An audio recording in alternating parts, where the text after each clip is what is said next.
Hey, Ron Brown here, Kingdom Sports.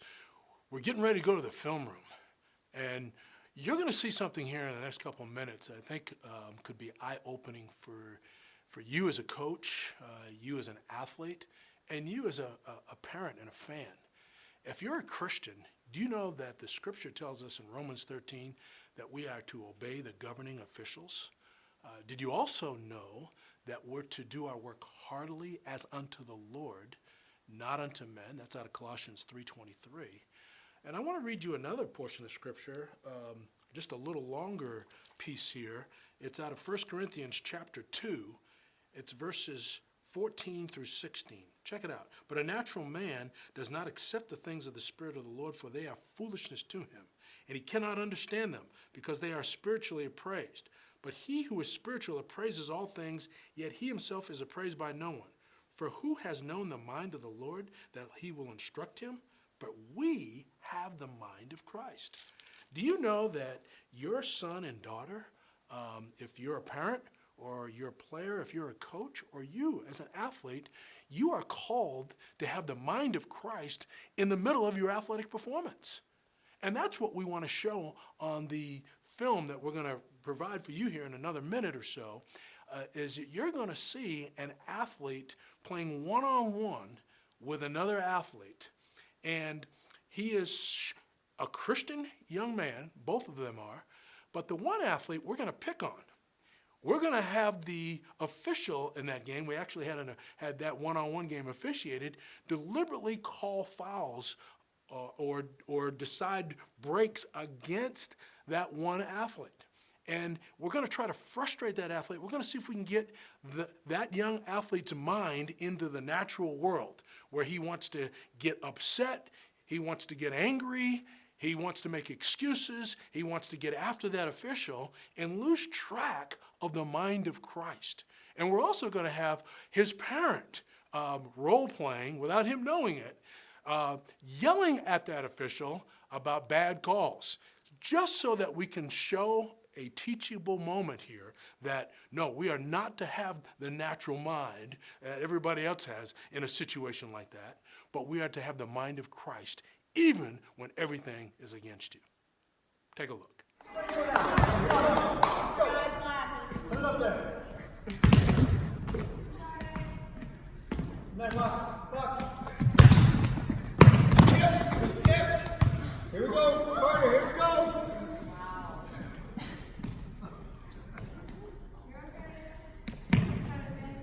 Take advantage of it, Carter, come on.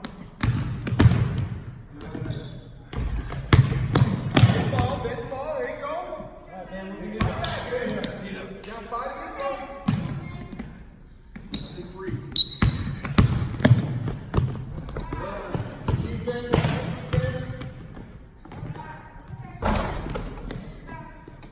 Your ball, man.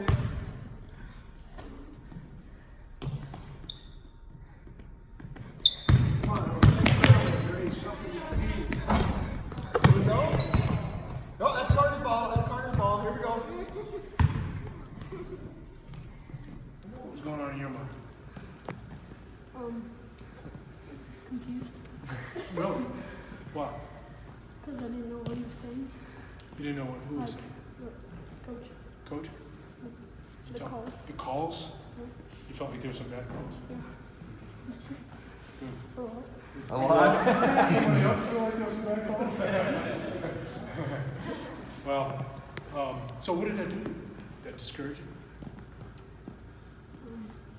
Kind of. Can you play a great game when you're confused, No. discouraged? No. Let me ask a question too.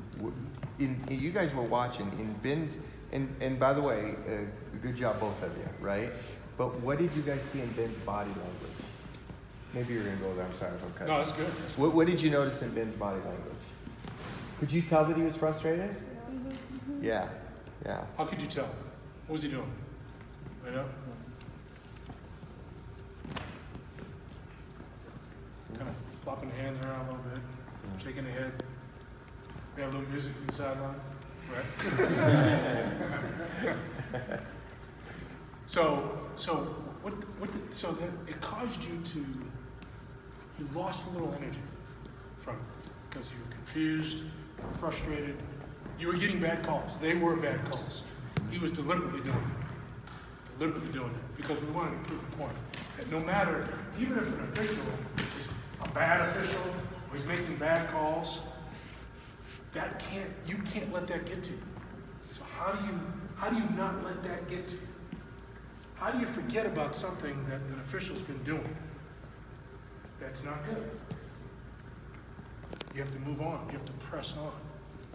If I told you not to think about pink elephants, whatever you do, Ben, don't think about pink elephants, okay? What's going to make the pink elephants go away, Ben?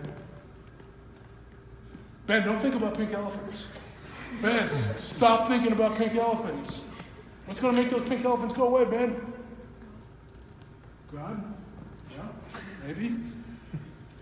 How about blue monkeys? Blue monkeys will make them go away. Yeah, that's right. You have to have a trump card. You have to have something greater that you're thinking about that continually trumps the bad stuff. Even the good stuff. How about you? Were you playing to the glory of God? Were you thinking about the Lord? You knew you were ahead, right? Yeah, sometimes you did. Yeah. But even when you make great plays, how do you get back to planet Earth again? By your focus on Christ. He keeps you in the moment with a look to a glorious future. But he gives you the best piece for you to play. So no matter how bad things get, no matter how tired you get with those push-ups, no matter how badly the official is making calls against you and things are going your way, does that change your attitude? Does that change your effort? If you're way behind in the score, you're down by 40 points and there's 2 minutes left in the game. Are you going as hard as you can? Or are you just going, well, we've lost the game? And what about parents? So we had a setup, okay, with Megan. Megan. Yeah. Hopefully y'all know that. So, Was Megan? Well, I just want to know. I didn't hear. Was she profane over there, or did she banish it? oh, but it was cutting. I mean, it was twisted. But so you have a parent who's not happy with the officials. What's an appropriate response for a parent? How do we handle governing officials? Is an official a governing official? Is it like the president or a congressman or your boss at work? Is that what an official is? Would you say that's the case? Who's responsible for the flow of the game? Who's responsible for a foul or not a foul? Is that coach? Is that player? Or is that official? It's official. The official is the governing authority. So, we are called to what? Obey the governing authorities. So does that mean that we can't yell at an official?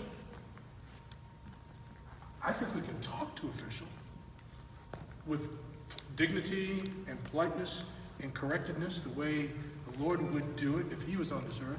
But to yell at an official and scream at an official, demand our own way, I just can't see that as being Christ-centered. I don't think that's what. Well, what did you think of that? I mean, it's obvious. Even the athlete himself admitted after I asked him the question, were you okay? Were you okay with the calls that were made against you and so forth? He goes, no, I wasn't. I was confused. He was frustrated. His mom was frustrated. They forgot about the verses that we talked about, that you are to obey the governing authorities. And so the referee was making calls. They weren't very good calls, but you, in obedience to that kind of government, still have to stay on course, take a great attitude, do not have an ugly attitude toward that official, but you stay on track with your game. Don't lose sight of what God has called you in that situation. Also, to do your work heartily as unto the Lord and not unto men. If that young man had been really doing his work heartily as unto the Lord, he would have stayed Christ-centered. He would have said, you know what, even though I had a bad call against me, that's an offering to the Lord. Now I got the opportunity to show a great mindset and a great attitude, even in the midst of a bad call. And then mom, of course, got involved. And as a parent, we have the responsibility as parents and adults as well to be able to look through the eyes of the lenses of Jesus Christ as we watch the game. And even when someone as personal as our son is involved, getting a raw deal, we still have to have the mindset of Christ. If we're going to serve Jesus Christ, we have to do it everywhere, even on the ball court. There's two ways of doing sports, God's way or man's way. Which will you choose? There's two kingdoms, the world's kingdom or the kingdom of Jesus Christ and King Jesus. We are asking you to strongly consider what it means to serve Jesus Christ alone in and out of sports. Thanks for your attention. I'm Ron Brown. Join me next time in the film room, Kingdom Sports.